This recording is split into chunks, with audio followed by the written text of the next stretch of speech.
ভাই প্রবাস যে একই কাজ করে বলো আমাকে বিদেশ থেকে আসছে এই যে আমরা দেশে যে পরিশ্রম করি তারা যদি এর থেকে কম পরিশ্রম করে তবুও তাদের বুকে অনেক জমাট ব্যথা আছে।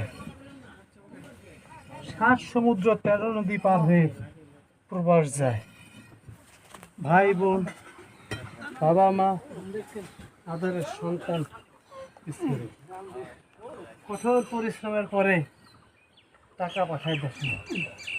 সেই টাকা নিয়ে আমাদের দেশের ভাবি ছাত্র কি করে, বাজারে যা 1 লোক ইলিশ মাছ কিনছে 590 টাকা দিয়া। ভাবি সব বলছে ভাই এটা কয় টাকা হাজি? বলছে ভাবি 3500 বেশি, আপনি নিলে মাত্র 2200 টাকা রাখবো।